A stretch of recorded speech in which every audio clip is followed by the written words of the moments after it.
Қайырлы күн оқушылар. Бүгін 9 сынып оқушылары үшін 2-ші тоқсанның аяғындағы жазылатын 90-дық жинақтық бағалау жұмыстарын бастайық. Бөліміміз динамика бөліміне арналады. Лайк басып, комментарий жазып, подписка жасауларыңызда видеоны барынша таратуларыңызға лұқсат балалар. Сонымен тапсырмалар және бал қою кесте үлгісі беріліп тұр. 2-ші тоқсандағы жазылатын әгіндегі тжб жұмыстарың. Бүкіл әлемдік тартыс күші әрекетіне дененің дөңгелек орбита бойымен қозғалысы жүзеге асатын жылдамдық. Бұл әрине бірінші ғарыштық жылдамдық. Екінші ғарыштық жылдамдықтың сызатын траекториясы парабола болады. Үшінші ғарыштық жылдамдық гипербола болады балалар. Деформациялау түрлерінің дұрыс нұсқасын көрсетеміз. Деформация ол иілу, созылу, сығылу, ығысу, бұралу деформациясы деп аталады. Ньютонның бірінші заңын тұжырымдап жазайық. Ньютонның бірінші заңы бір дененің әсері екінші дененің әсерімен теңелетін болса, ол дене тыныштықта немесе түзу сызықты бір қалыпты қозғалыста болады. Ньютонның 3 заңы бар, соның бірінші заңын тұжырымдадық. Суретте қол чананы сүйреп бара жатқан адам бейнеленген. Чанаға әсер етіп тұрған күштерді суретте бейнелейміз. Біріншіде адамның төмен қарай бағытталған ауырлық күші. Екінші чананың тарту күшіне қарама-қарсы жанасқан жерінде үйкеліс күші. Үшіншіден адамның чананы тарту күші. Төртінші баланың жер тарапынан болатын реакция күші. Осындай 4 күш әсер етеді балалар. Чананың қозғалыс үдеуі 1,5 метр секунд квадрат. Чана мен баланың жалпы массасы 38 килограмм берілген жаздық. Масса күш үдеуді байланыстыратын теңдеуді жазамыз. F тең болады М көбейтілген А. Ньютонның 2-ші заңы бойынша. Денеге әсер ететін күштің мәнін анықтаймыз. F тең болады 38 килограммды 1,5 метр секунд квадратқа көбейтемін. 57 ньютон адамның тарту күші әсер етті. Неліктен чанаға әсер ететін күштен адамның тарту күші үлкенірек болу қажет екендігін сипаттаймыз. Тарту күші тең әрекет күштен үлкен болу керек, себебі оған қарама-қарсы күштер болады. Егер тарту күші тең әрекет күштен тең немесе аз болса, дене қозғалмайды. 5-ші радиустары бірдей қорғасыннан және болаттан жасалынған шарлар соқтығысып, қарама-қарсы жаққа қарай үдеу алады. Қорғастың тығыздығы болаттың тығыздығынан 1,4 есе көп. Берілгенін жазамыз балалар. Қорғасының тығыздығы болаттың тығыздығынан 1,4 есе артық.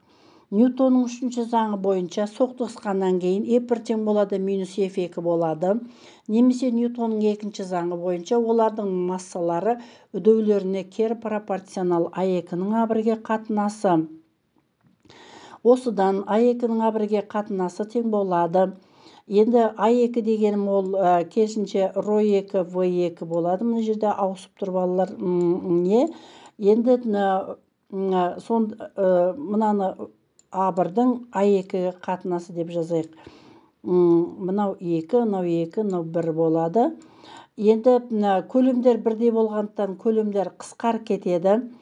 Ал сондағы ρ2-ның орнына 1,4 ρ1-ді жазамыз. Сонда болаттың тығыздықтар қысқар кетеді. 1 бөлінген 1,4 немесе А1-іміз мына болаттың үдеуі қорғасының үдеуінен 1,4 есе артық болады.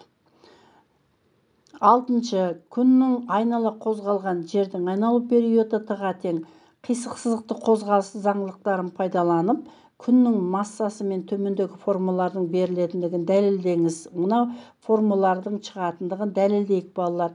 Біріншіден F тең болады G(m(m)r) квадрат бүкіл әлемдік тартыс күші әсер етеді. Екіншіден Ньютонның 2-ші заңы бойынша М болады. Сонда теңестірсек массалар қысқар кетеді. А тең болады Gm бөлу R квадрат болады. Екіншіден центрге тартқыш үдеу А тең болады V квадрат бөлу R болғандықтан теңестірген кезде ерлер қысқар кетеді. Сонда ал V дегенім екіншіден омега R-ге тең. Ал омега 2 πr бөлінген т-ға тең болады. Осыдан біздің өдеуіміз А тең болады 4π квадрат r бөлінген t квадрат. Ал G(m бөлу r квадратты 4π квадрат r бөлінген t квадрат болады. Осыдан әгіндегі жердің массасын анықтаймын. 4π квадрат r квадрат бөлінген gt квадрат формуласы шығатын. T квадрат емес, T3 балалар. Жетінші, массасы 1,4, оның 4 дәрежесі килограмм спутник. Жердің центрінен 6800 километр қашықтықта орбитада орналасқан. Жердің массасы гравитациялық тұрақты берілген. Спутник пен жер арасындағы тартылыс күшін есептейміз. F тең болады G(m) r квадрат гравитациялық күш бар. Сол күшті есептейтін болсақ, барлық мәндерді орнына қоямыз. 1,2, оның 5 дәрежесі бұл әгіндегі жер менен спутниктің арасындағы бүкіл әлемдік тартылыс күш болды. Б. Спутниктің бірінші ғарыштық жылдамдығын, алатын өдеуін, айналу периодын анықтаймыз. Формула V тең болады G(m) r квадрат. Мәндерін орнына қойдым. Сондағы ғарыштық жылдамдығы 7,7 км секунд болады. А тең болады V квадрат бөлу r болғандықтан, оның өдеуі 8,7 метр секунд квадрат болады. Ал периоды 2π бөлу t болғандықтан, біз әгіндегі омеганы сызықтық жылдамдығы арқылы өрнектейміз. 2π r бөлінген 5546 секунд айналу периоды шығады. 8-ші, белгілі бір планетада ауырлық күшінің массаға тәуелділігін зерттей отырып, массасы мынандай мәндер алынған. Масса 0,5, 1,5, 2, 2,5. Сондағы күш 1,8, 3,8, 5,3, 7,7, 8,8 болған. Енді осы алынған нәтижелер әгіндегі күштің вертикаль ось бойынша, OY өсі бойынша, масса OX өсі бойынша тәуелділік графигін сызатын боламыз. Сонда осы нүктелердің қиылысу нүктелерін пайдалану арқылы график сызсақ, бізде мынандай бір түзу сызық шығады. Сызған графикті пайдалана отырып, гравитациялық өріс кернеулігін анықтаймыз. Бұл кернеулік 352 ньютон менен 3,7 ньютон бөлінген килограмм шамаменен осы интервалда болуы қажет болады. Ньютонның тартылыс заңын тұжырымдамасын жазайық. Екі дененің арасындағы F тартылыс күш, олардың массаларына тура пропорционал, арақашықтың квадратына кері пропорционал. Бұл Ньютонның ашқан бүкіл әлемдік тартылыс заңы бойынша. F тең болады G көбейтілген M көбейтілген масса бөлу r квадрат деген формуласына орай балалар. 10-ші, геостационарлық орбита дегеніміз не? Және ол не үшін қажет екендігін сипаттаңыз.